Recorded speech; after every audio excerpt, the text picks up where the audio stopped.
Good morning, everyone. Buenos dias, and welcome to the National Hispanic Council on Aging's Virtual Advocacy Day.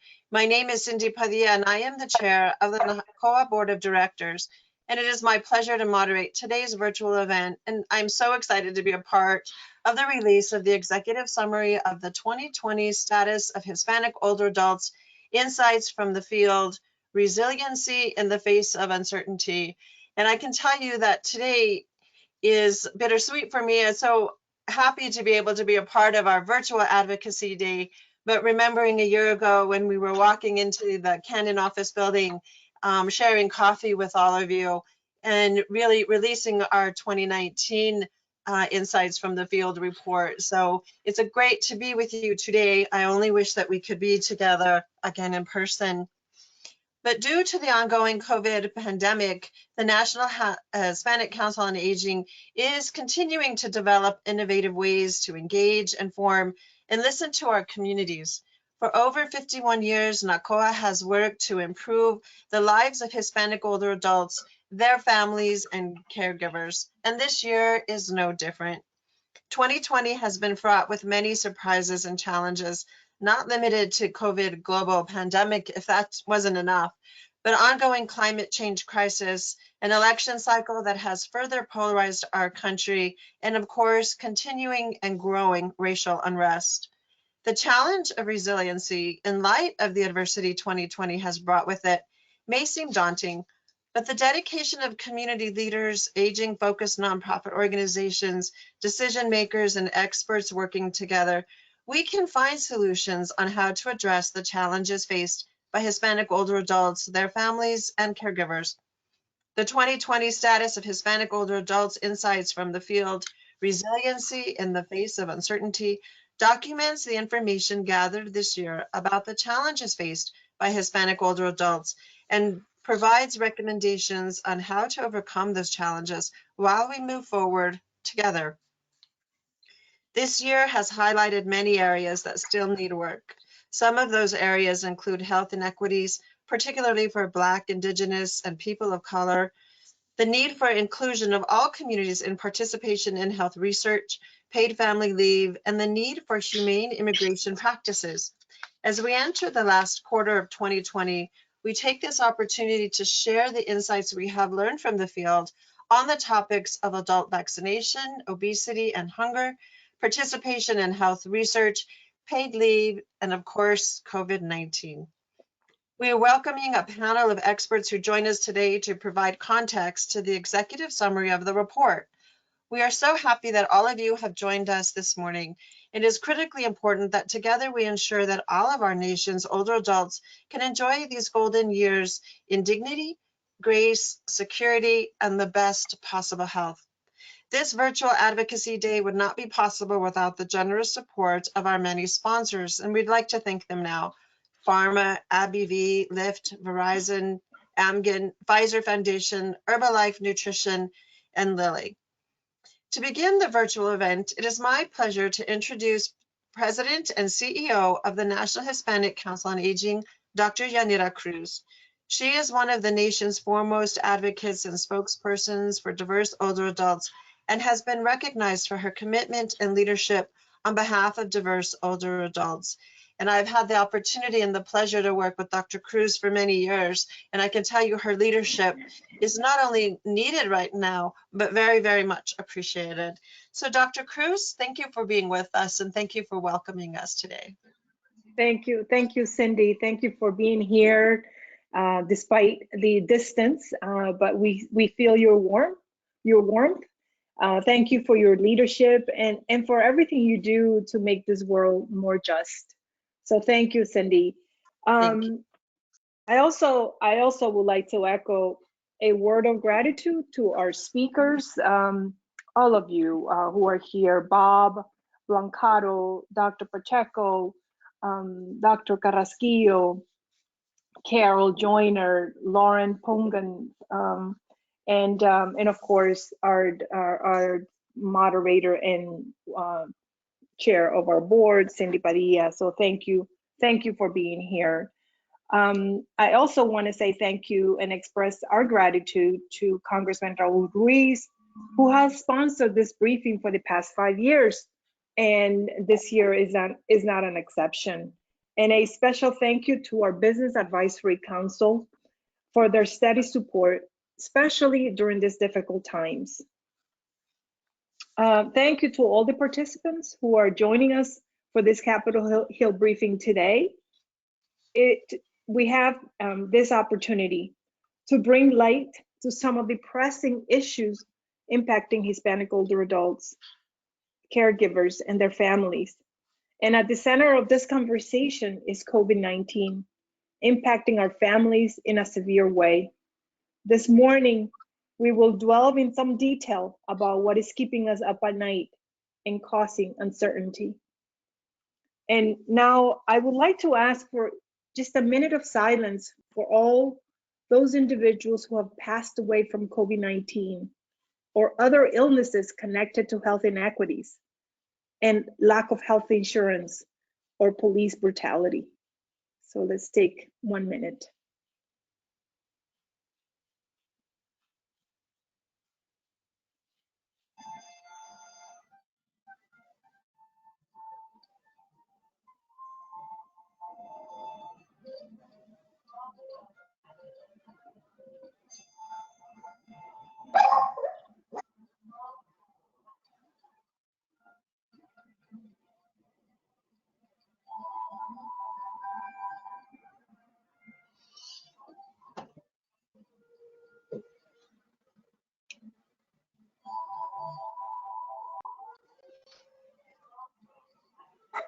The report that's being released today, Status of Hispanic Older Adults, Insights from the Field, Resiliency in the Face of Uncertainty, is dedicated to the too many lives lost during the pandemic, the families who have lost loved ones during this time, and the frontline workers who put their lives at risk to care and serve us. We wish all of us to bring us comfort, courage to face the days ahead, and loving memories to forever hold in our hearts. I invite you to remain connected with us with the National Hispanic Council on Aging for important updates, information, and calls to action through our social media channels and website. And now, please enjoy the briefing. I leave you with Cindy Padilla, our chair of our board of directors. Thank you, Dr. Cruz, and thank you for that moving reminder of really why we're all here, why we do what we do. And I think all too often decisions are made in this country when people can really realize that these situations are real until it impacts someone personally, until it hits home in your house or your home or your family.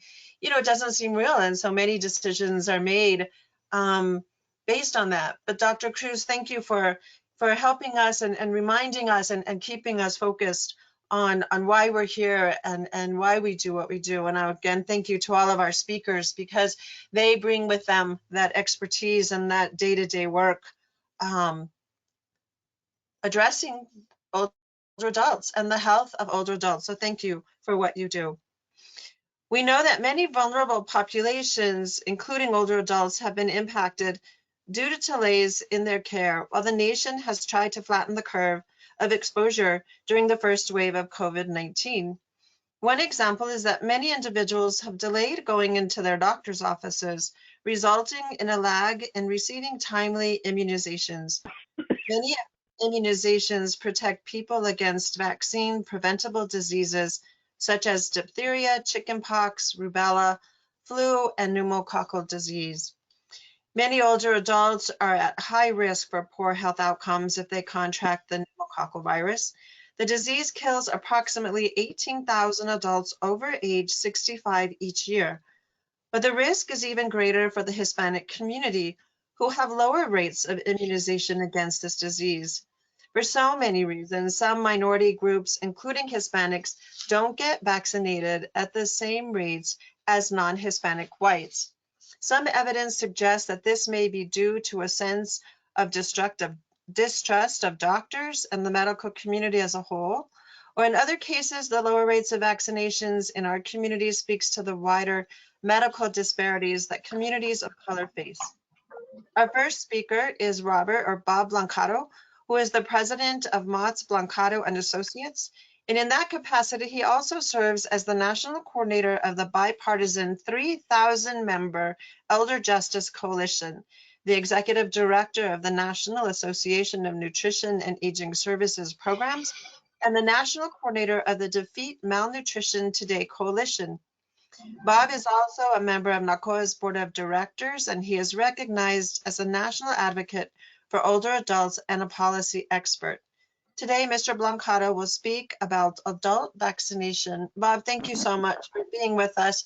Thank you for being on our board, and thank you for all of the work and your life's career, your life's commitment to improving the life of older adults. So thank you for being here, Bob. Thank you very much, Cindy, for a very generous introduction. And I want to thank you, and I want to say it's an honor to be invited back to participate in another NHCOA event. And as you mentioned, I do come as a proud member of the NHCOA board, and it's led by you, our great chair, Cindy Padilla. And I want to salute Dr. Cruz, my dear friend, Yanira Cruz, for her work, not only on this event, but so many other critical webinars she's been holding on topics related to this pandemic, including the all-important issue about voting in the election. Hispanic older adults have no better friend than Yanira. Yanira combines intellect with influence, which is the way you do business in this town. And I'm also very happy to be able to comment on the excellent report of the 2020 status of Hispanic older adults issued by NHCOA, and commend all of those who work so hard to write and edit it. Next slide, please. As has been alluded to, this is a year like no other. You know, your report focuses on the resilience of the Hispanic population in this nation and how that's been so tested in this year of 2020. It's impossible to put into words what this year has been like, and we still have 10 weeks to go, with many more opportunities for things to happen. But without question, the pandemic is the overriding issue. It's upended everyone's lives as we know it. And today, my focus on adult vaccinations is relevant for two reasons. One, to encourage people to get their important existing vaccines like flu and pneumonia. And two, to ensure that once a COVID-19 vaccine is available, it will be accessible, affordable, and have sufficient number of Hispanics in clinical trials before the vaccine is released. Next slide. With flu and pneumonia, we are approaching the start of the flu and pneumonia season. And I'm going to do full disclosure right here. Last week, I got both my flu and pneumonia shots, and both were of the enhanced variety in expectation of an active flu season. As your report points out, as a nation, we remain well below where we should be on vaccination rates for those 65 and over. A public health goal of 90%, our rate is 60%. And among Hispanics, as Cindy pointed out, the rate drops to 43%. Next slide. You know, a reality we must contend with this year is having access to both sets of vaccines. We need to be creative and adaptable at the local level to make sure older adults are aware of the need for the vaccine and the easiest place to get it. For those older adults who remain homebound, we need to continue to work with nutrition providers to partner with entities like public health nurses and even medical students who can administer vaccines at the same time a meal is being delivered. Next slide. The Advisory Committee on Immunization Practices, or ACIP, they must agree with a recommendation which NHCOA and several other aging groups have made to suspend their recommendation about the PCV13 pneumococcal vaccine, that availability be based on shared decision-making between a patient and a doctor for those 65 and over who do not have an immunocompromising condition and have not previously received the vaccine. This decision undercuts their own recommendation of 6 years ago, which led to Medicare covering the PCV13 pneumococcal vaccine. That action showed immediate and positive results. Next slide. In the first year of coverage, 14.8% of those on Medicare filed claims for the new vaccine. 1 year later, that number rose to 31%. And for those getting both the flu and pneumonia shots under Medicare, the rates rose from 8.7% to 18.3%. These results, combined with greater awareness caused by the new coverage, were all welcomed. But next slide. And Yanira and I have been talking and have worked advocacy on this issue for a while. The concerns we have about shared decision-making is about the lack of provider clarity and confusion over coverage. And we point to a survey that was done of 660 pediatricians and family physicians, 59% of whom found shared decision-making to be difficult to explain to patients. Only 24% were able to identify the definition of a shared decision-making recommendation. And let's add the very real pandemic-related issue of fewer older adults doing in-person visits to doctors. And for those who venture out, it's a problem to have the time in the office be extended due to shared decision-making conversations. So there are many things wrong with this process. And we'll go to the next slide. But I will share one positive. Based on the just released Medicare and new handbook for 2021, Medicare will still cover both pneumococcal vaccines, and you will pay nothing if your doctor or other qualified health care provider accepts assignment for giving the shots. Next slide. So if we go to COVID-19, the vaccine of the future, you know, a sad reality of COVID-19 is stated in your report.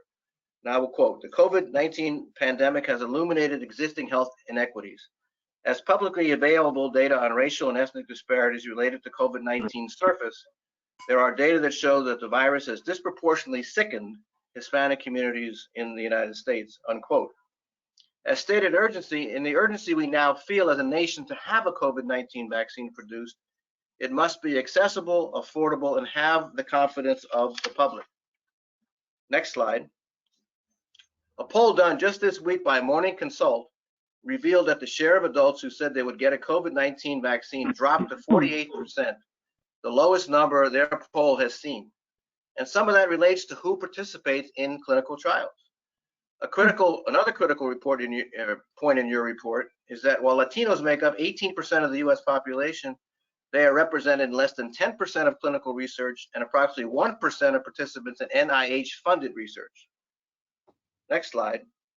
This needs to change, and change now as more and more companies compete to get the first safe vaccine out to the public. It's crucial to increase Latino participation in research and clinical trials for two reasons. One, the first is to boost confidence in the community to take the vaccine, and the other, as the report states, to help close the gaps in Hispanic health inequities. I know Yanira herself and I with her and various groups and coalitions are advocating for increased participation in clinical trials for older adults, especially minority older adults. So once again, thank you for the opportunity to participate. Stay well, stay safe, and please, let's all stay sane. Thank you again. Thank you so much, Bob. And oh my gosh, there's so much information available. And just wanted to let all of our participants know that if you do have any questions for any of our presenters, please type them in the chat box, and we will get to as many of them as we possibly can during our question and answer session. So you can just use the chat box, and we'll be looking at those questions as we go along. Obesity is a serious health problem in the United States, with nearly 35% of Americans classifying as obese. Obesity is a national epidemic according to the Centers for Disease Control and Prevention, or the CDC, and it can have serious effects on a person's physical, metabolic, and psychological health. Given the rapid population growth of Hispanics, most of them are at greater risk than non-Hispanics having prediabetes, a treatable condition categorized by somewhat elevated blood glucose levels, suggestive that a person is at risk of developing type 2 diabetes, stroke, and heart disease. Hispanic older adults are especially vulnerable population. They carry a greater burden of chronic disease, experiencing the onset of type 2 diabetes up to 7 years earlier in their life than non-Hispanic whites. They are also more likely to suffer complications and mortality from chronic diseases like type 2 diabetes. But even though Hispanic older adults live up to 5 years longer than the general population, they often live those years in poor health. Our next speaker is Dr. Henry Pacheco, a physician who serves as an advisor to the National Hispanic Council on Aging.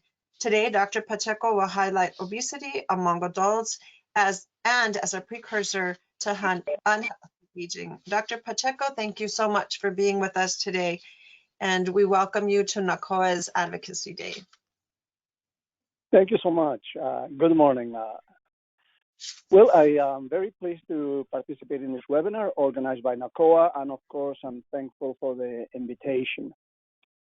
My topic, obesity among adults as a precursor of unhealthy aging.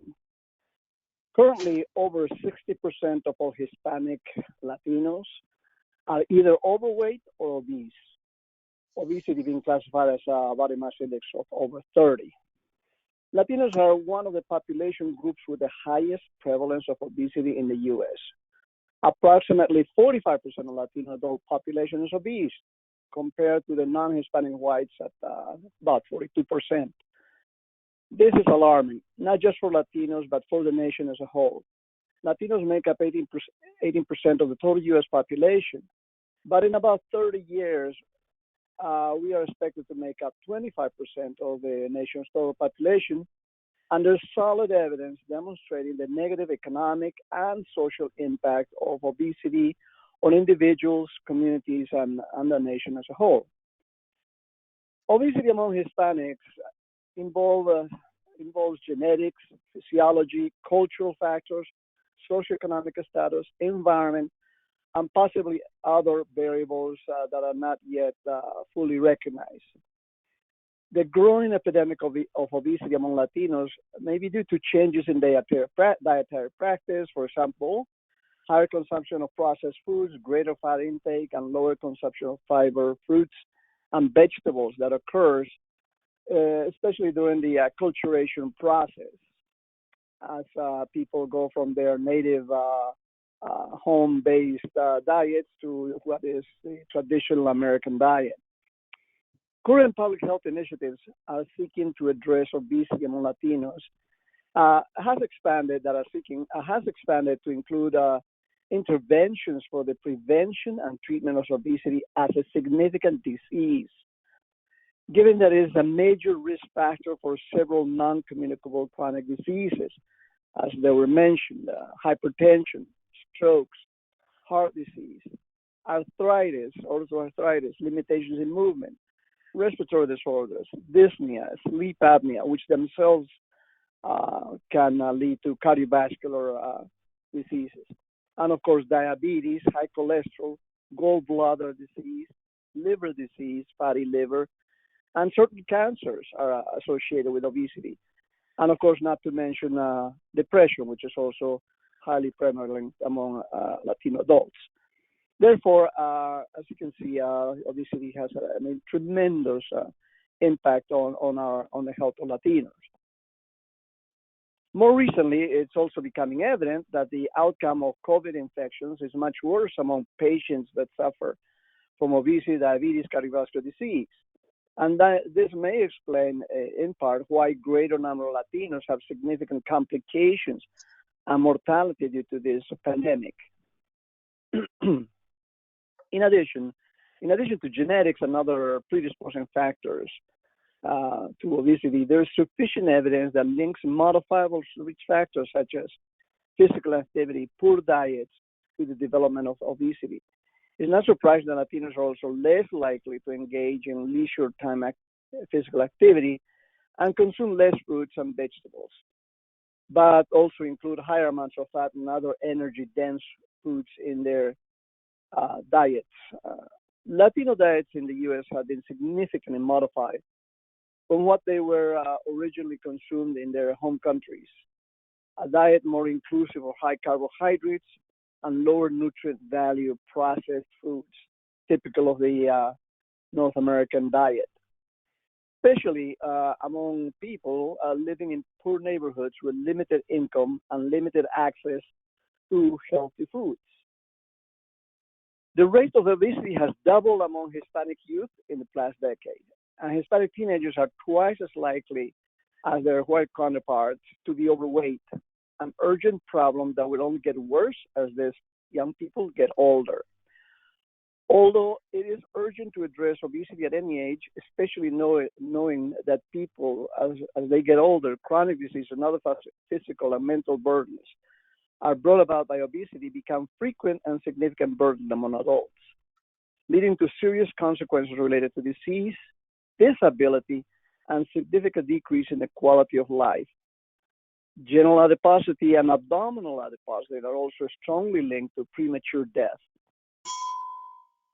And Understanding the influence of this and other variables on the patterns of eating and physical activity that lead to obesity will be critical to developing public policies and effective community and clinical interventions. Despite significant efforts to prevent and treat diabetes and treat obesity in the U.S., the current understanding of effective strategies and settings to address this problem among U.S. Latino adults remains limited. Some evidence-based interventions that have shown promising levels of effectiveness include healthcare providers, school settings for children, churches, community health centers, CBOs, and work settings for adults. There are multiple effective interventions that have been led by promotores, clinicians, nurses, dietitians that target individuals, families, communities, and the environment, and policies and multi-level interventions that include Latino adults of different socioeconomic status. We should also note, by the way, that most studies and interventions target Latino women. As a result, we are leaving behind Latino men who are not less affected by obesity. It's also fair to say that in general, we don't have a good grasp of Latinos' perceptions of overweight and obesity. These gaps in our knowledge prevent us from conducting more effective prevention and treatment. At what point do Latinos believe they are overweight or obese? Do they consider current weight a health risk or recognize it as a disease? At what point do they become concerned about their children's weight as a disease that needs serious intervention? Understanding these factors can perhaps lead us to strategies that improve motivation and behavior change among adults, and also serve as guidance for Latino parents to evaluate their children's current health status as it relates to their weight. Realistically, how often do Latinos make medical appointments for themselves or their overweight children because they feel they are overweight and obese and need treatment? What are the cultural and social determinants that drive these behaviors? Is it aesthetics, a cultural acceptance, preference for heavier body weight? Is it physical discomfort? Is it reduced physical activity? Is it depression? There's a need for more culturally relevant perspective of obesity. Our understanding of what constitutes culturally relevant and effective interventions to address obesity. Currently, we're in a very difficult period with COVID, and this situation will only get worse given the social isolation, the limited physical activity. But let's not forget, the obesity is an epidemic that started among Latinos about 30 years ago. It often begins in childhood, but can manifest at any age due to changing life circumstances, accumulating complications, causing disability, ill health, and mortality as people get older. But this trend can be reversed and must be reversed to achieve healthy living and healthy aging. Thank you. Wow, thank you, Dr. Pacheco, so much. Again, so much information and so many questions and research that needs to continue. And to reiterate what we have heard and know so far, and unfortunately, we know that the administration of healthcare in the United States is not equitable, and this leads to poor health outcomes for marginalized communities. Creating an equitable healthcare system for aging Hispanics and all underserved communities starts well before an individual gets sick or goes to a healthcare facility. The foundations, as we have heard, begin with the health research itself. While Hispanics make up to 18% of the US population, they comprise only 1% of the clinical trial participants nationwide. To compound this problem, clinical trials typically only include adults up to the age of 64. This means that treatments and prevention strategies are rarely developed with our communities in mind. This is not a new problem. The lack of minority representation in clinical trials is an ongoing source of health disparities for patients of color. The persistent lack of attention to addressing the representation gap runs the risk of further widening the divide in socioeconomic disparities related to health. Our next speaker is Dr. Olvin Carrasquillo, a professor of medicine and public health sciences at the University of Miami's Miller School of Medicine. Dr. Carrasquillo is a national expert in minority health, health disparities, community-based participatory research, access to care, and community health worker interventions. Today, Dr. Carrasquillo will talk about the importance of Latinos participating in health research. Dr. Carrasquillo, thank you so much for being with us and welcome. Thank you. It's a pleasure to be here with you. And again, a shout out to both Cindy and Yanida, the great work that, the National Hispanic Coalition on Aging and really being a forefront of a lot of these issues. And also, a little bit piggybacking back on Bob, because I'm going to focus on COVID and the COVID vaccine and as an example of this issue. And if we could go to the next slide. Yeah, next slide. Thank you. So first of all, this is where we are with COVID right now in the United States. And this is what's scaring a lot of us coming up now. We see the first, I don't know if you call these the first peaks or not, but this is what happened in April, mostly the Northeast. And then at the end of May, we kind of opened the floodgates and we defeated COVID, even though we hadn't. And then we hit that major large peak that really affected us in Florida, many southern states. And then at the end of September, we thought we had again defeated COVID, although the numbers were even higher than they ever were at the first peak. And now the numbers are looking back up. So COVID has certainly not gone away, and it's very dangerous what we see in the numbers right now. Next slide. And of course, as you heard, it's disproportionately affecting minorities. Both Blacks and Latinos are much more likely to get COVID. Next slide. And when you look at hospitalizations, we see all the minority groups. This is Hispanic, Blacks, and Native Americans much more likely to be hospitalized. And also we have the death data that looks exactly like this, much more likely to die from COVID. So it is a major issue, and developing the vaccine is something we're critically concerned about. Next slide. And the cause of the disparities is what we know in every major disease, as you heard, whether it's obesity, whether it's COVID, diabetes, disproportionately affects Latinos. And they're rooted in social determinants of health. Next slide. So this is where the vaccine becomes important. Latinos are different. We're overrepresented. This is just for COVID, but in service industries where we have to come to work, it's harder for us to telecommute. Many Latinos work in low-wage jobs. They don't provide health insurance. The options to work from home are much less for us. We also live in more segregated housing that has higher density. Our eating patterns are different, and we, live in households where our abuelos live with the grandkids. It's very different from other groups, and also higher levels of stress. Next slide. Next slide. Yeah. We also, as you heard, suffer from the diseases that make us more likely to get COVID, as well as other barriers. Immigration status, clearly, when I work at Jackson and I see all these young, undocumented immigrants that work in our field, they come with extremely low oxygen levels. These guys are terrified of coming in. When they come in, they're really, really sick. Most of the young guys will get better, but they come in really sick. And also the strategies, that to slow the virus, people have lost jobs, health insurance, and increased stress. So when people ask me, we're all the same, why do we need to participate in research? The risk factors that we have for COVID are very different from other populations. We are at a different risk. We also have many other differences. So it's important that people like us are represented in these COVID studies. Next slide. And then there's a lot of misinformation going around. This study shows, unlike any other pandemic, in this case, the White House is one of the biggest sources of the misinformation, and that drives mistrust. When we politicize evidence-based science, clear facts that are made political, then you're going to get a lot of distrust in population, which further drives people from not wanting to participate in research. Next slide. When people see, this is a rally in Florida on Monday, when people see this and we see the United States publicly endorsing people to be together without masks as the COVID numbers are going up, this is extremely, extremely scary. And the fact that every public health official is afraid to stand up and say, this is dangerous, this is wrong, that just leads our communities to distrust. So who's right, who's wrong? This is what we see our president, but we see other public health people telling us we shouldn't be doing this. It just creates tremendous distrust, and participating in research is the tail end of that. Next slide. So there's a lot of miscommunication. This is about the COVID vaccine. We hear the FDA, we're going to use emergency authorization. We're going to get this done in October. And then Operation Warp Speed leader says, no, we're not going to have it by October.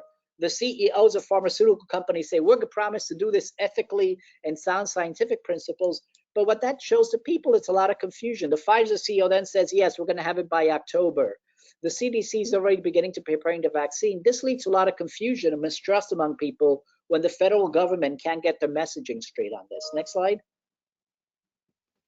And we know clear, concise, accurate information is the foundation for people to participate in vaccination and vaccine studies. But when we have government health experts under lots of pressure to make recommendations that are based on science or evidence, and if not, they'll lose their jobs, it creates a very, very scary situation, which is what we're seeing with the vaccine trials. And it's one of the reasons why we're behind every other country. Next slide.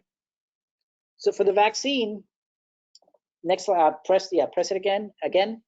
What we're seeing is that this is a proportion of people who said they would take a COVID vaccine once it were available. And we see that has dropped tremendously, but primarily we've seen a drop among minority populations are less likely. For example, for African Americans, only 1/3 will say they actually take the vaccine once it's approved. Very, very scary numbers. Next slide. This is the Moderna study. As you heard, it was about 12% Latino, 7% Black. And a lot of it had to do that they didn't work with academic health centers. They worked with for-profit, contract commercial research organizations whose only job is to recruit people, not minorities. But again, we had tremendous underrepresentation of minorities in the Moderna trial. Next slide. This is a study we're doing, the Janssen, the Ensemble vaccine trial. And these are some of the criteria. I'm one of the people here at the University of Miami leading it. The first few weeks, we went healthy adults. But after that, anyone could participate. It's open to elders, and in a few weeks, any elder can participate in the study. Unfortunately, you can't have had a flu shot in the last 2 weeks, but after that, we want you to participate in it. So basically, it is open, except, next slide. Next slide. People see this. Johnson & Johnson, sorry, one back. Johnson & Johnson pauses the vaccine trial due to unexpected illness. This is a normal safety stop. We don't even know if this person got the placebo or not. But it shows a lot of care that we're doing to make sure that we investigate every side effect to see if the vaccine is having these effects or not. Next slide. And the study will be open in a couple of days once it's investigated. But the minority underrepresentation is really real. We need to develop these treatments, these vaccines in communities that are most affected. If not, then we won't know whether the vaccine is safe and effective in our population. So it's critically important, despite all the misinformation and miscommunication that's coming out, that we use sound evidence-based principles so that minorities are appropriately informed about these vaccines and participate in studies. Because if not, it's going to be like everything. The drugs that are developed for the communities most at risk are going to be tested in other people, and we won't know if they're safe and effective in our community. Next slide. I think this is the last one. Oh, sorry. So we see this, right? Minorities are saying, I don't want to be guinea pigs. Next slide.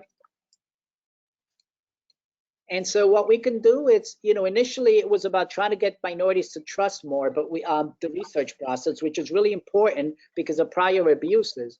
But we also know that the research teams, we need to know about the communities, their cultural values. We need to use strategies that can reach minorities and also address things that some people may have, childcare, lack of transportation, and racism is always there as an issue in minority participation in research. We got to do the right thing. So we can work at this, and we're working on these barriers, but we need to basically ensure our people are represented in these studies. Next slide. I think that's it. And so, yeah, the solutions is teams led by investigators that know how to do this, willing to work with the community in bidirectional partnership, and we value and trust and respect the wisdom and knowledge that community partners bring to the table in this. But we are all in this together, and we all need to find these solutions. Next slide. I think that's it.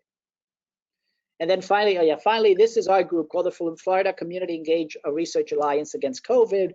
We're a team represented by academic health centers from the state of Florida.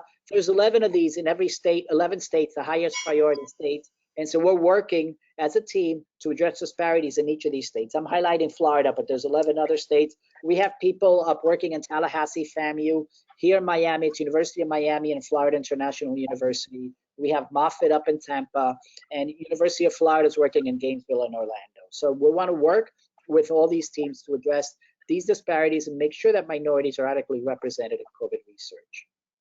And I think that's it. Great, thank you. Thank you, Dr. Carrasquillo, and thank you for reminding us. Oh, do you want Yeah, to? that's okay. Yeah, we could, yeah, those are just about I summed it up already, so that's fine. Yeah, we don't need any of these slides. Questions. Okay, well, thank you as far as reminding us about questions. We do have a session of Q&A coming up in just a very shortly. And we already have a couple of questions coming in our chat box. And so hopefully we can get to as many of the questions as we possibly can. But Dr. Carrasquillo, thank you for reminding us why we have these advocacy days, and we bring professionals and great, panelists like yourselves, so that when we talk about miscommunication and confusion and uncertainty, that we know that there are the experts out there that do have the answers and the information that we can trust. And it is up to all of us who are here today to get this information and to share it. So again, thank you so much for all of the information that you have brought forward today. So moving on, I wanted to say only 19% of workers in the United States have access to paid family leave granted by their employer, and only 40% have access to short-term disability insurance, according to the Paid Leave for All campaign. The statistics show that 1 in 4 employed mothers return to work just 10 days after giving birth, and 1 in 6 people spend an average of 20 hours each week caring for a sick family member. There are many more examples that show how this problem severely affects society, especially groups such as immigrants, people of color, women, and people with disabilities. The United States is the only industrialized country that does not have a national policy that ensures paid family leave. Paid leave is especially important for frontline and essential workers during the COVID-19 pandemic, such as medical staff, supermarket operators, packers, drivers, etc. Amid the COVID-19 pandemic, 2 major laws passed in March 2020 to support workers affected by the COVID-19 public health emergency. The first mandated paid sick days and emergency paid leave in some COVID-19 related situations. The second mandates significant unemployment benefits for workers. But our next speaker is Carol Joyner, Director of the Labor Project for Working Families, in partnership with the Family Values at Work. Today, she is going to talk to us about the importance of paid leave for caregivers who are the ones supporting and caring for older adults. Thank you, Carol Joyner, for joining us today, and we look forward to hearing from you. Excellent. Thank you so much. Can you hear me? Yes, we can. Thank you. Okay, excellent. First of all, I am still, well, thank you, Dr. Cruz and Christina, for inviting Family Values at Work into this important conversation again. We always learn so much. I've learned so much today. My head is still in the last presentation. Dr. Carrasquillo, just listening to your voice, as tragic as so many of the slides were to read, I left feeling calm and like we're gonna be okay. If there are more physicians really digging in to the research in this moment when we need people to think about what's happening to workers and older people and people of color. And so I would love to dig in a little bit more and would love a copy of those slides or any reports. So I'm going to just start by saying, yes, the importance of paid leave has never been greater. We knew, and you can go to the next slide, we knew that our fight has not changed back in April when there was a national emergency declared, or maybe it was March. We knew our fight hasn't changed. We knew that millions of workers lacked paid family leave, paid sick days, the critical protections to make sure that they could stay home and self-quarantine to avoid getting sick, or that they can stay home and take care of a sick person. Pre-pandemic, as was said, this country lacked paid sick days and paid family leave. We knew that was a problem. There's a video called 0 Weeks that Dr. Cruz is actually in, and you can Google it. It's 0weeks.org. You can also find it on crime. And we talk about the importance of paid leave and how the United States is the only country in the industrialized world, but also the only country among most nations, except for one or two, that lack any form of time off to care. Now, with the pandemic, we know even more. And I think millions of people have come to grapple with the fact that emergency paid sick days, emergency paid family leave, and the need to make both of those policies permanent as a part of our national caregiving infrastructure is critical. Next slide. And so why is it critical, particularly caring for older Americans? Before COVID, we knew that 65 million Americans were caregivers, probably working and caring for a family member. We estimated that 75% of those folks were women, and that they were probably members of a sandwich generation, caring for their own children and caring for elderly parents or other relatives. And that Alzheimer's cases were rising given the tsunami that we're expected to see over the next couple of years. With COVID, as was just pointed out, so I'm only going to spend a second here, older Americans are at even greater risk with underlying conditions. And at 85-year-olds have 5 times the hospitalization rates as a 50-year-old, and 8 out of 10 deaths for people, and there are 8 out of 10 deaths for people 65 years and older. Next slide. This is why we fought so hard at the beginning of the conversations in Congress about how do we create a policy to address the pandemic. What do people need? And we knew, of course, that there needed to be healthcare supports, that we needed PPE, that we needed to have all the protections that folks were fighting for, that workers, healthcare workers were going to work without the protections they need, you know, to fight the disease themselves, to make sure they don't get it, but also to support their patients. And so we fought really hard with members of PaidLeaveforAll and other organizations in order to ensure that the relief packages included paid family leave and paid sick days. Now, we won a little bit of that fight, not nearly as much as we should have. We went to work to ensure that they were upfront in these provisions, but then once the laws passed, we then had to understand who was excluded, who was included, and we had to understand how to make the materials so that folks know their rights, and we get that information out to people, that they know what's in these laws. It's very rare that laws of this magnitude get passed so quickly, you know, without a robust promotional know your right strategy from a government, right? So we didn't see any explanation on television. We didn't see any in media. So it was left to nonprofit organizations essentially to promote what, and to first dissect what's in these laws and then to promote that to people. And we feel as though that work is still going on. There are still people who do not know what's in these laws. Some of the laws have expired with people who were eligible not being able to take advantage. But what we quickly did was to create a Know Your Rights segment to our website that allows people to go in, whether they're looking at state policies, so how did state policies expand in order to accommodate COVID-19 reasons for care. And a couple of states did that, like in Colorado, they expanded, they passed a new paid sick days law, and in New York State, they also expanded paid sick days and passed a law that went into effect very recently. Some folks also allowed, some states also allowed their current paid family leave laws to be expanded somewhat for COVID reasons. For the most part, though, the majority of this country doesn't have those laws. So this was also an opportunity to say to everyone, if you, whether you live in a state that has paid sick days or paid family leave or not, this is what the law provides for you.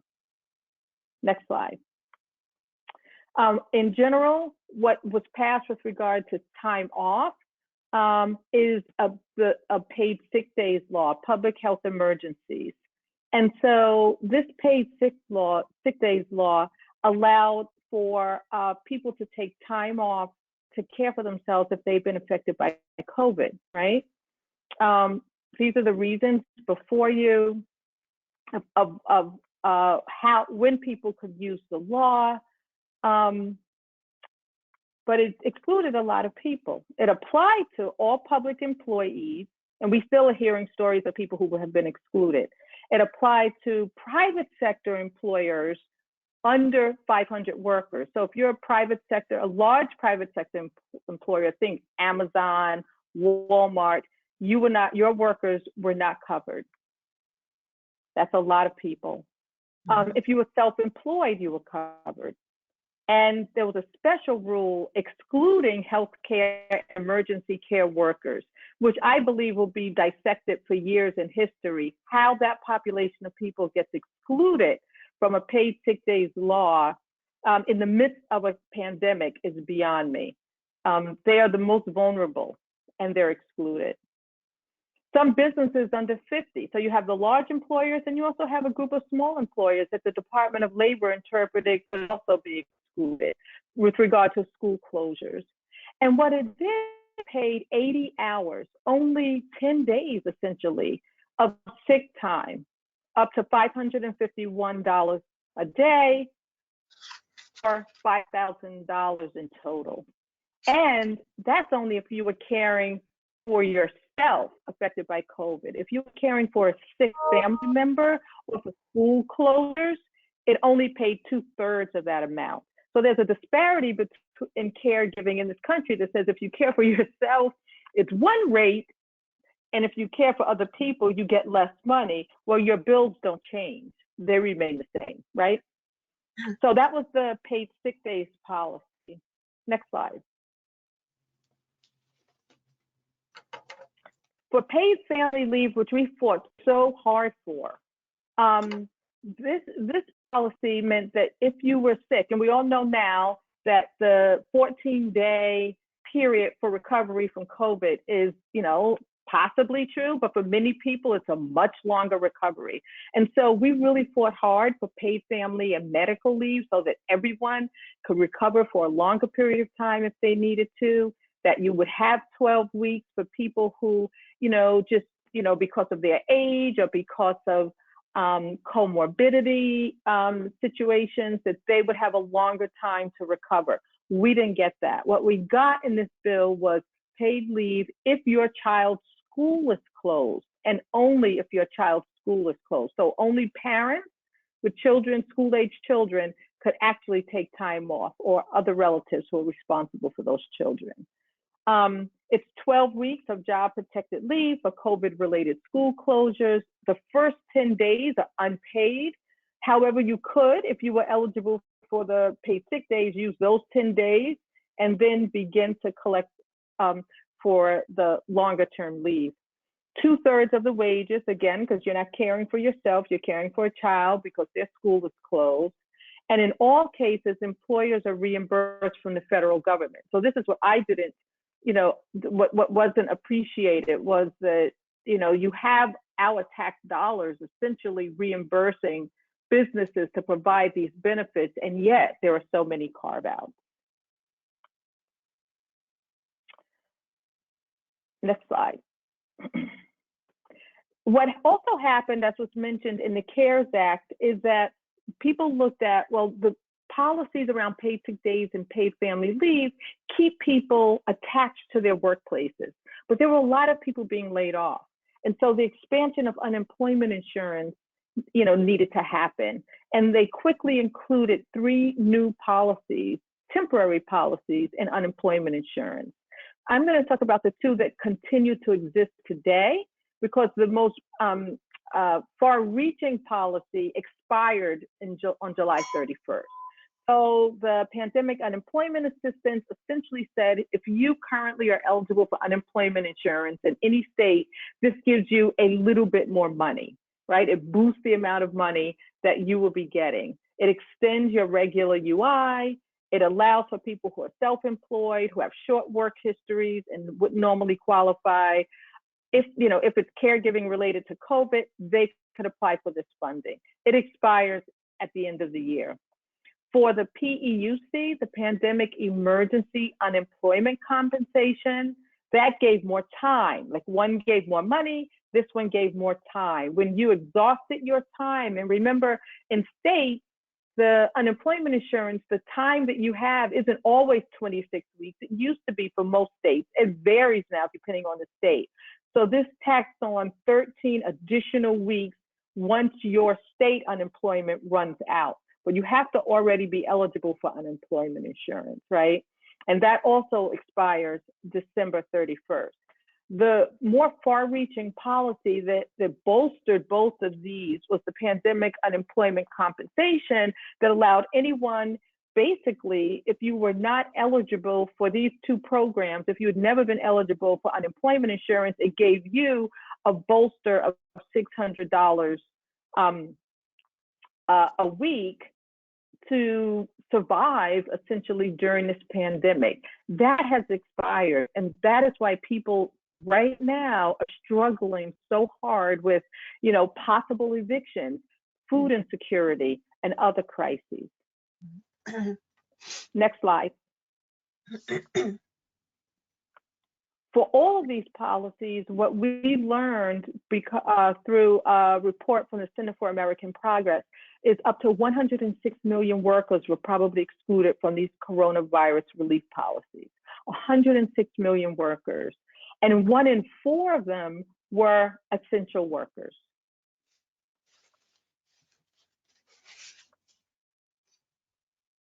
So at the end of the day, we're still fighting, and we'll be fighting for a very long time. The next corona package must include closing loopholes, including all workers with no exclusions, including workers who are undocumented. They must expand emergency paid sick days through 2021, expand emergency paid leave through 2021, and include family and medical caregiving reasons, not just school closures, because when people get sick, they need extended time to recover. We need to make all paid leave and paid sick days policies permanent policies that are job protected.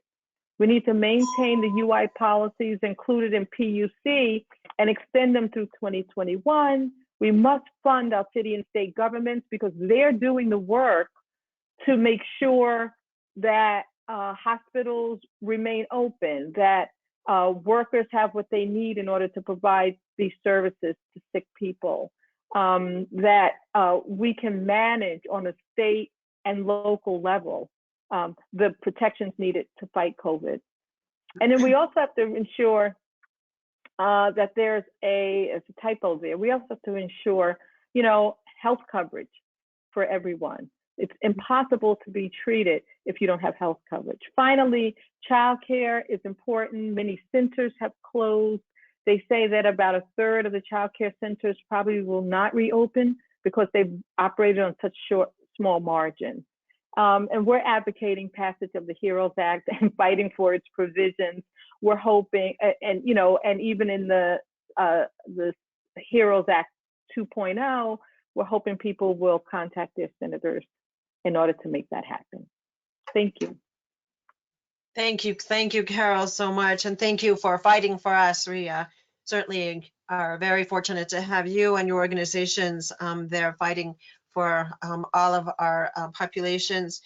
As we have heard this morning, it is becoming increasingly clear, based on evolving data, that COVID-19 is having a more devastating impact on American Indians, Blacks, and Latinos across the nation, further highlighting the existing health equities and disparities that are born out of the systemic and structural racism that has existed for centuries in the United States. And as we have heard, as I said all morning, we knew this. Systemic and structural racism results in financial insecurity, substandard housing, and poverty, among other things, and does not allow for financial planning for emergencies. Additionally, these systems disproportionately relegate people of color to jobs that cannot be done remotely and do not offer health insurance, thereby limiting access to health care. These realities lead to many of the conditions that heighten the risk for becoming infected with COVID-19. Our next speaker is Lauren Pongen, the National Director of the Diverse Elders Coalition. The Diverse Elders Coalition, or the DEC, was founded in 2010. Together, the coalition advocates for policies and programs that improve aging in our communities, which are racially and ethnically diverse older adults, American Indians and Alaska Natives, and lesbian, gay, bisexual, and or transgender people. The coalition is made up of 6 different organizations that represent these constituents, including the National Asian Pacific Center on Aging, the National Caucus and Center on Black Aging, the National Indian Council on Aging, SAGE, Advocacy and Services for LGBT Elders, the Southeast Asia Resource Action Center, and the National Hispanic Council on Aging. Today, Ms. Pongen will provide an overview on how COVID-19 has hit diverse populations. Ms. Pongen, thank you for being with us. Appreciate you being here, Lauren. Thank you. Good morning, everyone. I'm out in California, so it's early here. It's 8 a.m., but I'm excited to be here with you and to join today's presentation. So as mentioned, thank you for the introduction, Cindy. My name's Lauren Pongen. I'm the National Director of the Diverse Elders Coalition, and I use she and her pronouns.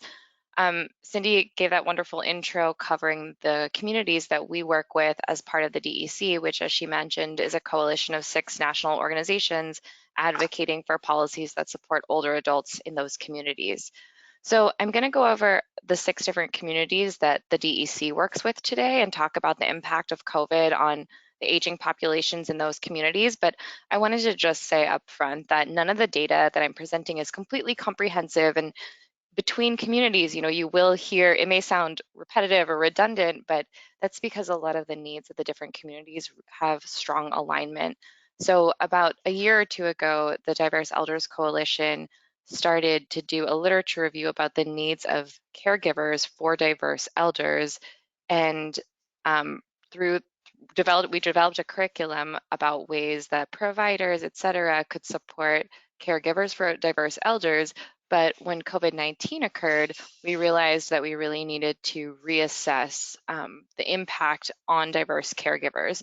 So we worked with the National Alliance for Caregiving to examine the research of both research around diverse communities and non-academic articles and findings to sort of discover that alignment about, was COVID-19 exacerbating existing stressors on caregivers, or was it creating new issues? And our original hypothesis was that the primary stressors that affected diverse caregivers are exacerbated. And that was what we ended up finding, but that's kind of where the data is coming from in seeing if the problems that we already identified had gotten worse. So let me start off with the African American and Black community.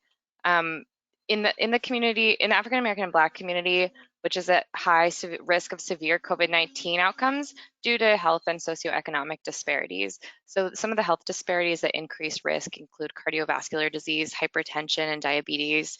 And then there's sort of socioeconomic health disparities, including the difficulty in practicing social isolation due to limited spacing in housing, limited access to health care, which also includes people being deterred from accessing healthcare due to racism. So some of the primary stressors and the spread of misinformation that people experience in the African American and Black community are exacerbated because of a reduction in the informal support networks that people usually access because of the pandemic lockdown. People are less likely to access health information, more likely to experience isolation, mental and physical health strain, and African Americans and Black people are 5 times more likely to get COVID-19. The next community that the DEC works with is the American Indian and Alaska Native community. So health and socioeconomic disparities increase because of COVID-19, as well as mortality among tribal communities. Health disparities in this community include chronic obstructive pulmonary disease, which is a chronic inflammatory lung disease, diabetes, high blood pressure, and cholesterol. And socioeconomic indicators are that 26% of American Indian and Alaska Native community members live at or below the poverty line.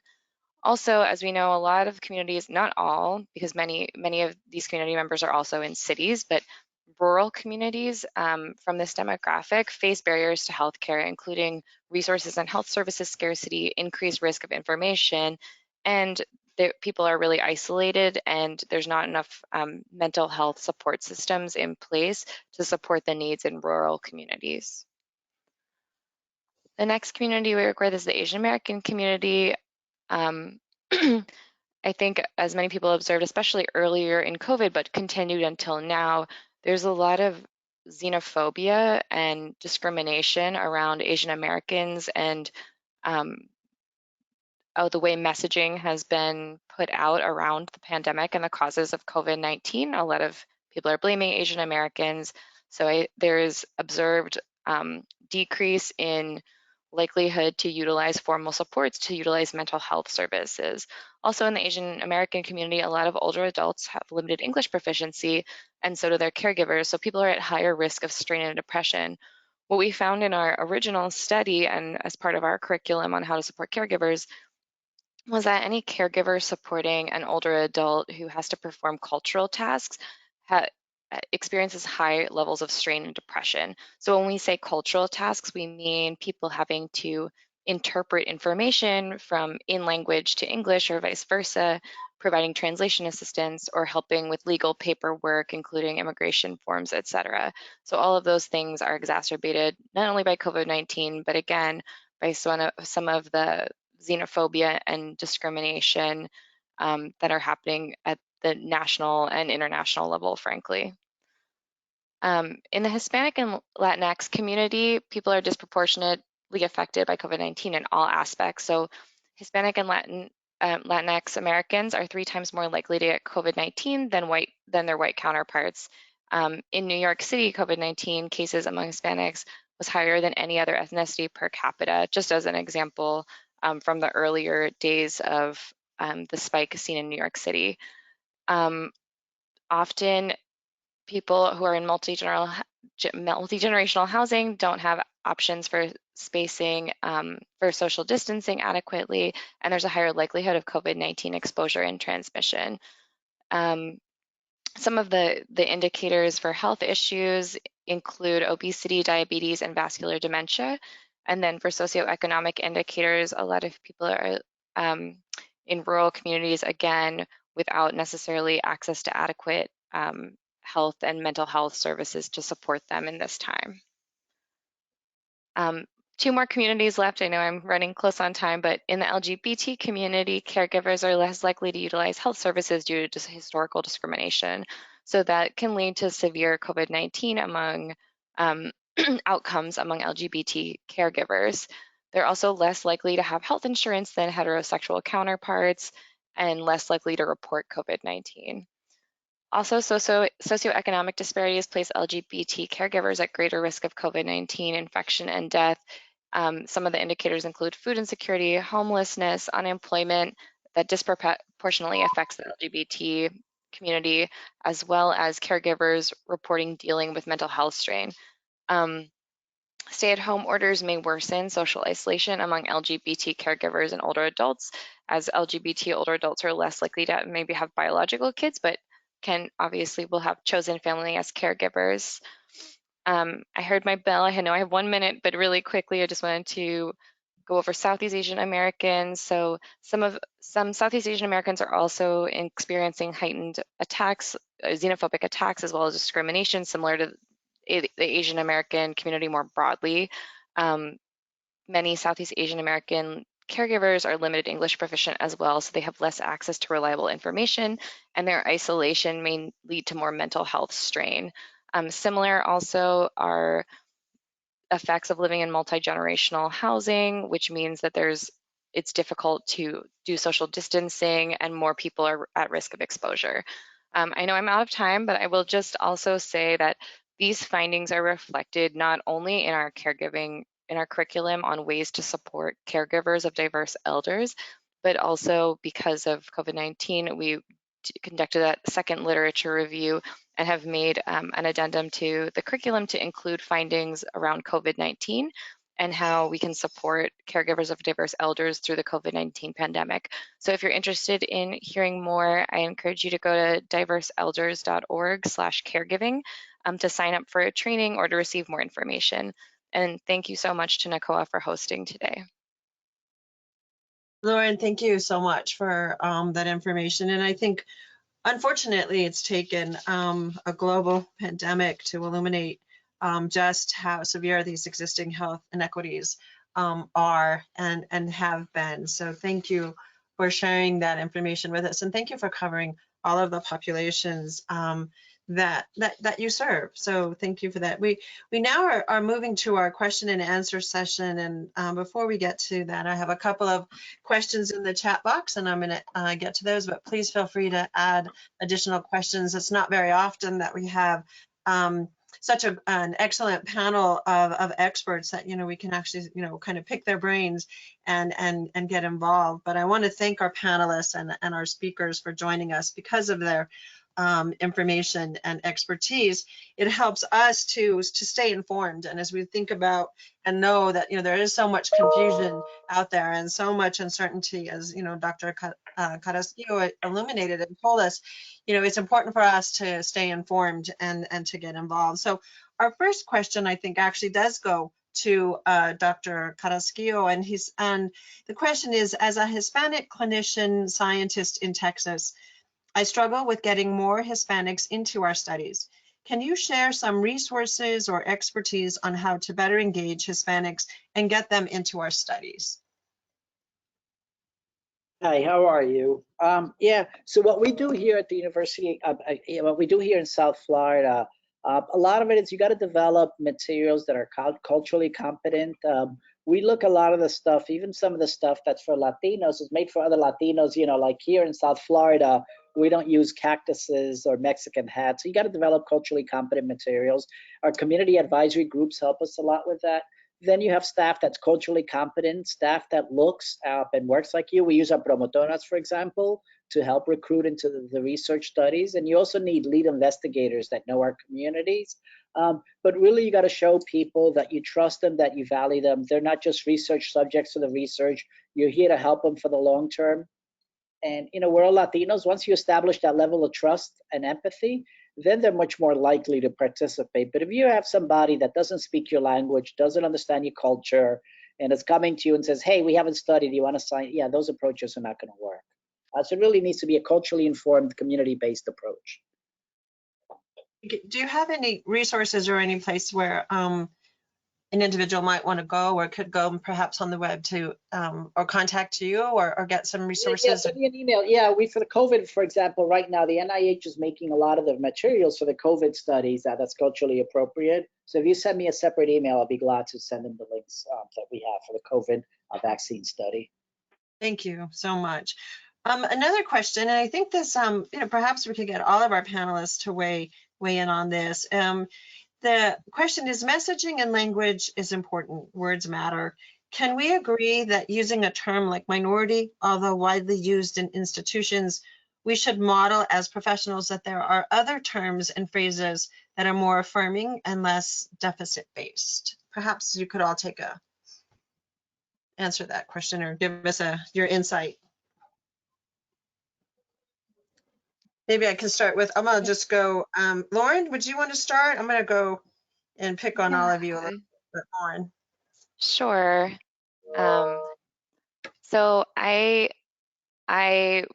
think, as in working with the Diverse Elders Coalition and coming on board, there's 6 different organizations representing like 7 different groups explicitly, at least. And what I've learned and what I like to just, coming on board, because I just took this position a couple months ago, is it's so important to really get to know a community and talk about their preferred language, because everyone is going to have different preferences, find different things empowering. Like one example in coming on board at SAGE, which works with the LGBT community, was, while most people say LGBTQ at the national level, a lot of elders who fall into that category, the Q was used as a slur against that community. So they don't find that framework empowering necessarily. So I think it's really important to just get in touch with communities and find out preferences and be flexible and be in a learning position so that you don't always think you know the best practice, and you're open to hearing feedback and empowering people by using words that they feel are reflective of them. Well, Thank you. yeah, this is Bob. That's a very good point that Lauren just made. I think that's a good part of the answer. And I think we have the same issue when it comes to older adults, frankly, and the characterization of older adults. There are many different categories of older adults, and we need to be drilling down into meeting a better understanding of that population as we are trying to understand that, you know, and use words other than older adults to, you know, to describe that group. And, you know, but understanding the individual communities, particularly in the minority space, is very important. And so I would echo Lauren's point on that. Thank you, Bob. Dr. Pacheco, do you have any insight for us? Well, you know, essentially, Latinos, Hispanics, when they talk among themselves, they usually refer to their country of origin as an identifier. Other than that, I don't see any other significant preferences other than, you know, their, as I said, their country of origin. But in general, once they become acculturated several generations, you know, they do go for Hispanic, Latino as a way of identifying themselves. You know, there's this controversy about the use of Latinx when it refers to people of Latino origin, and you know, there's significant resistance to the use of this term by general voting, let's say, of the or surveys of Latino populations, and that's because the term Latino itself is a Spanish word, you know, and we can always use simply when we're speaking in English and call them Latin Americans. Mm-hmm. In fact, some people prefer the term Latin Americans because it shows them as being part of the American milieu, whereas Latino, for some reason, leaves them out, as opposed to, let's say, using a term Italian Americans, African Americans, so Latin Americans would be a good term to use when we're speaking in English. Thank you, thank you. Carol, do you have any insight or with the work that you all are doing? I agree with everything that has been said. I think you have to be really responsive to the communities that you're working with.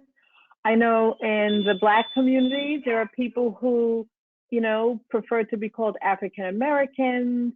There are folks who prefer to be called Black because it feels like they're connected to the larger diaspora. But I feel like with all of these terms, you know, we've kind of decided what's not disparaging, because for many years there were terms that other people, you know, called us that were rather disparaging. And so I think that for the most part, we're on safe ground if we are clear of the terms that affirm us, and that those terms are the ones that the community you're working with, which could vary anywhere in the country, right? But that those are the terms that they really want to be called. Thank you. Dr. Carrasquillo? No, I agree with everything else, everything that was said. We listen to our community, you know, Hispanic versus Latino, Latino versus Latinx, you know. We call them Cubanos, Puerto Ricans, you know, Boricuas, Haitians, African American, Blacks. We have community advisory boards that help. Not everyone's going to be happy, but whatever, you know, the community advisory board. But most of our community facing material, we don't use the word minority. Yeah. Thank you. Thank you all for that insight. I think, you know, when I think of just the name of the organization, the Diverse Elders Coalition, and I think that, you know, offers, you know, that respect of all of the communities, because you're right, Lauren, I mean, you serve so many communities. And I know that when Dr. Cruz and I were first working on Diverse Elders back in 2010, you know, I mean, the diversity and celebrating our diversity, is really important. And as you said, as our question, asked in terms of, minority, what we chose to use were diverse elders, because, we really do have an incredibly diverse community that we serve. And so appreciate that. I have a question while I'm waiting for a couple other questions for all of you. As we have listened to all of you speak today, and all of the presentations and all of the issues, and again, thank you all for the work that you're doing. Can you tell us what do you feel are some of the best ways that our audience can engage with decision makers, either at the local or both federal levels? When we want our voices to be heard, we want, we're not able to go in person, we're not at the Capitol. What are some of the best ways to engage our decision makers so that they can hear from us? Carol, I can, oh, go ahead, I'm sorry. No, go ahead, Carol. Oh, I was just gonna say, this is a really good question, and we've seen, of course, so Family Values at Work, for those who don't know, is a network of 27 state coalitions. And what we've seen in many of our states that, continuously, organize meetings with their state legislators.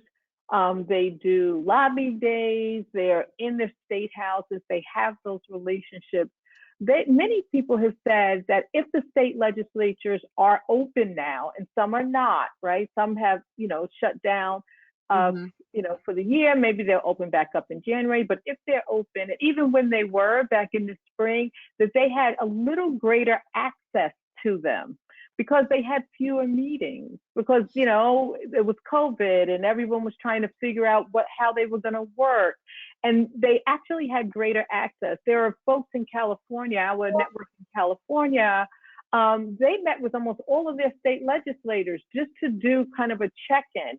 And it wasn't just their staff. Oftentimes the actual elected official was able to get on a Zoom call.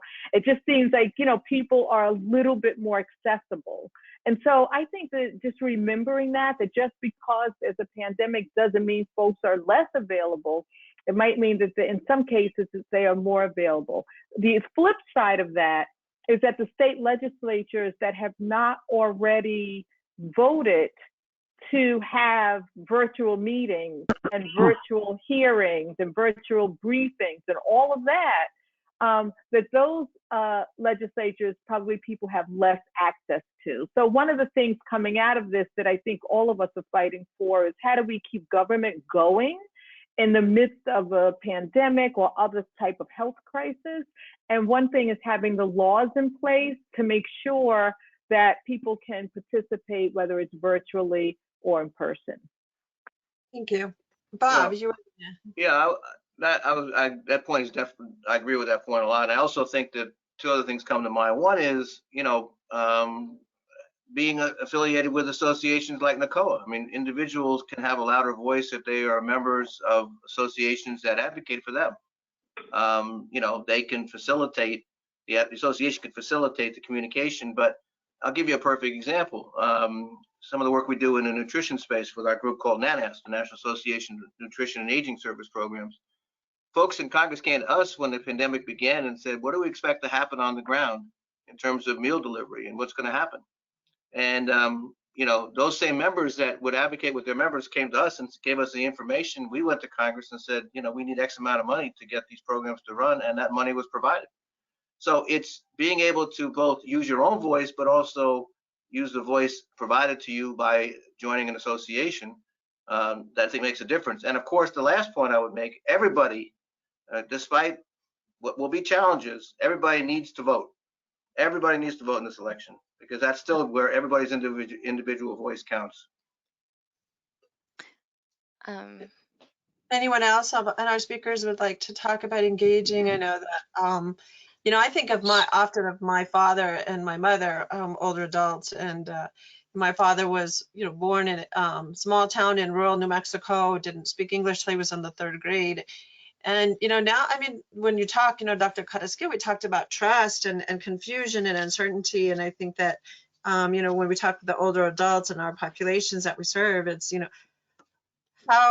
who do they go to? Who do they trust? And so I think it's up to all of us, as you said, Bob, to get engaged with associations, with our doctors, with our medical, people that we associate with all the time, and, really just ask questions. And my mother is a very strong AARP reader. She reads the books cover to cover, and I, appreciate the information, that they provide as well.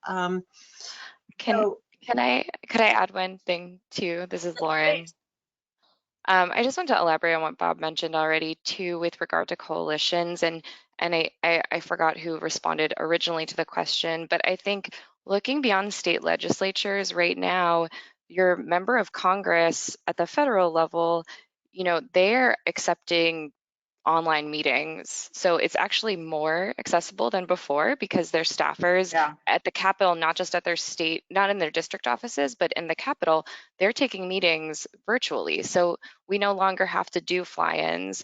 We no longer have to, wait for a lobbying day that's organized with everyone making time in their schedules.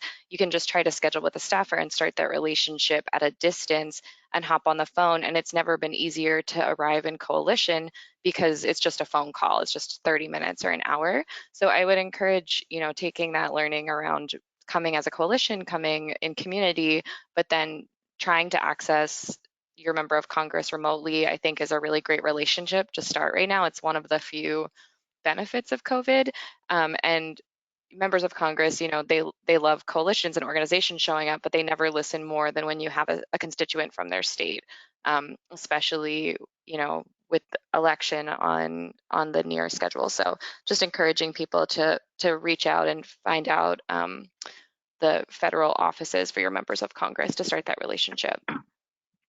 Thank you so much. And thank you for all of those insightful answers. And I think it's really important, as you said, to engage in any way that you possibly can with the people that you trust, and, take advantage of the opportunities that we do have. And in closing, again, I just want to thank our sponsors, Verizon, Pharma, Herbalife Nutrition, Lyft, Lilly, the Pfizer Foundation, and AbbVie, and especially to the National Hispanic Council on Aging, Dr. Cruz, Fatima, Christina, and all of our staff who, have worked very hard throughout the summer and the pandemic to, create webinars that, again, as you say, to try to get connection through information and using the media and the mediums that we do have available to us. So thank you all for joining us. Thank you for giving us an hour and a half. And please go to our website at NHCOA.com and look at our full report or the executive summary, and be sure to follow us Facebook, Twitter, Instagram, and just